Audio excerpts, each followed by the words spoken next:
We'll be back. Texas Governor Greg Abbott joins us now. So, Governor, 4 items related to flood relief are on the agenda. When you call the next special session, would you consider removing redistricting from the agenda in order to pass this very, very starkly needed relief for Texans? So a couple of things. One is the first 4 items on the agenda right now deal with flood relief. Second is during the regular session, there are about 200 pieces of legislation that get passed every single month. I'm asking for only 18 items to be passed during this 30-day special session. They know full well that they have every capability of addressing all these pieces of legislation. And what these Democrats have done, they have turned their back on the people of the state of Texas. For one, it is gutless for Democrats to cut and run. That's anti-Texan. Ever since the time of the Alamo, Texans have stood and fought their ground. Here, Democrats are fleeing like a bunch of chickens. Second, they can address both the redistricting map as well as all these other issues that are so important to their fellow Texans. Know this, and that is average Texans who are watching this show, they have to show up to work. If they don't show up to work, they could get fired. These Democrats think they are above that. These Democrats think, well, they can take the day off, they can take the month off, they can jet set across the country, ignoring their duty.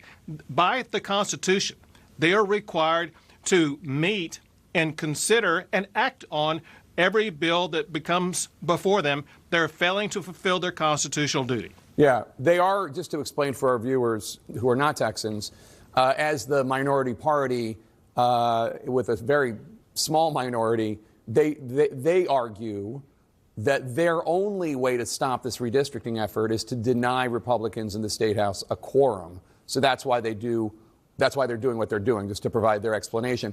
The Texas Tribune reports that in June, you told Texas Republican delegation in Congress that you were reluctant to add redistricting to the legislative agenda in Austin. The Tribune says that President Trump then called you to discuss redistricting, and you agreed to put it on the special session agenda. Would you have gone forward with redistricting if President Trump had not personally gotten involved and asked you to do this? To be clear, Jake, this is something that I've been interested in for a long time. First of all, I've been involved in redistricting litigation for more than 20 years now. Second, one thing that spurred all of this is a federal court decision that came out last year. By the way, a case that was filed by Democrats. The federal court decision that came out last year said that Texas is no longer required to have coalition districts. And as a result, we had drawn maps with coalition districts in it. Now we wanted to remove those coalition districts and draw them in ways that, in fact, turned out to provide more seats for Hispanics. For example, 4 of the districts are predominantly Hispanic. It just coincides it's going to be Hispanic Republicans elected to those seats. One thing that's happened in the state of Texas is the Hispanic community, a lot of it, have decided they're no longer with the Democrats who believe in open border policies, who believe in going against our law enforcement, who believe that men should play in women's sports. And they instead align with the Republicans. What we want to do is to draw districts that give those Hispanics and African Americans in the state of Texas the ability to elect their candidate of choice. Well, that's not really, I mean, you're doing this to give Trump and Republicans in the House of Representatives 5 additional seats, right? I mean, that's the motivation, is to stave off any midterm election losses. Again, to be clear, Jake, the reason why we're doing this is because of that court decision. Texas is now authorized under law that changed, that was different than in 2021 when we last did redistricting. Under new law, as well as new facts that surfaced in the aftermath of the Trump election, showing that many regions of the state that historically had voted Democrat, that were highly Hispanic, now chose to vote Republican and vote for Trump as well as other Republican candidates. Districts where the electorate voted heavily for Trump, they were trapped in a Democrat congressional district. They have every right to vote for a member of Congress who's a Republican. We will give them that ability. The law is pretty clear that state legislators in Texas denying the majority party a quorum can be fined and can even be arrested. But now you and your administration are taking the unusual step of asking for Democratic leader Gene Wu, who we played a clip from a little while ago, to be actually removed from office. What gives you the right to override the will of his voters who elected him? So I think the will of the people who elected him are not being met right now. The people who elected him, as well as the other Democrats who've run from their duty, they didn't elect them to run off to Illinois. They elected them to go to Austin, Texas, and cast votes as required by the Constitution. What I have the authority to do as governor is to require these members of the legislature to follow the Constitution, which is very clear on its face, where it says that these legislators must act on bills before them. They're refusing to perform their constitutional duty, and that's exactly why I filed that lawsuit in the Texas Supreme Court, and the Texas Supreme Court has required Gene Wu to respond to that, and the Texas Supreme Court is considering that right now. And what I'm seeking to do in that case is to have Gene Wu removed from office for failing to perform his constitutional requirement. So your state had a congresswoman, Kay Granger, who tragically developed dementia, and then in the middle of her, I guess, second year in office, in her final term, she and her family just checked her into a dementia center in Texas, and nobody represented that congressional district for like 6 to 8 months or something. And I don't recall you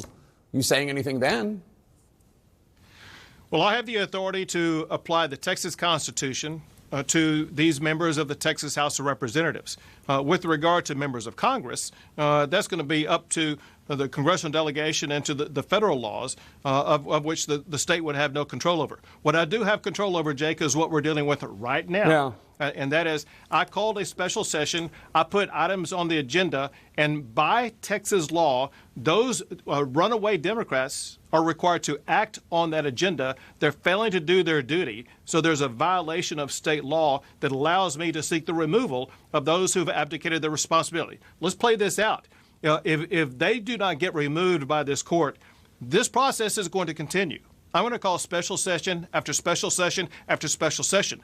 They could remain in hiding for literally years, tying the hands of the state of Texas from performing essential government needs. That cannot be allowed, and that's exactly why I should prevail in my lawsuit to have this Democrat removed from office, because they are denying Texas the ability to conduct business. I mean, not entirely, though, right? Because, I mean, there are filing deadlines for candidates in September and November, and then in March, of course, would be the primaries in Texas. So they really, I mean, I'm not advocating this, but they really only need to wait you out until the fall.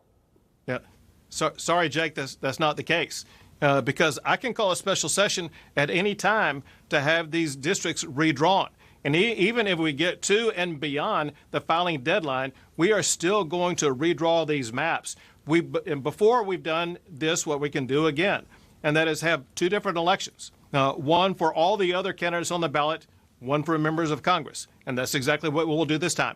If they think all they have to do is wait it out until November, December, they're wrong. I'm going to do this for the next 2 years. And they're going to have to basically take up residency in Illinois. They might as well start voting in Illinois. Well, let me ask you just this final question, sir, as a bigger picture item, which is, what's unusual about this is that you're attempting to do it in 2025, as opposed to waiting till the end of the decade, as normally is when the redistricting takes place. You've explained the Supreme Court decision that led you to do this. But what's going on, obviously, is not happening in Texas. It's not happening in a vacuum. We have Democrats in California and New York and other states saying, well, if Governor Abbott does this in Texas, we're going to add 5 Democratic seats. Are you not worried at all about a redistricting, gerrymandering arms race going on? And theoretically, is it not just better for voters to be picking their politicians instead of politicians to be picking their voters through gerrymandering? Well, to be clear, listen, all those big blue states, they've already gerrymandered. Look at the map of Illinois. Look at the map of California, New York, and Massachusetts, and so many other blue states. They gerrymandered a long time ago. They got nothing left with regard to what they can do. And know this, if California tries to gerrymander 5 more districts, listen, Texas has the ability to eliminate 10 Democrats in our state. We can play that game more than they can because they have fewer Republican districts in their states. Texas Governor Greg Abbott.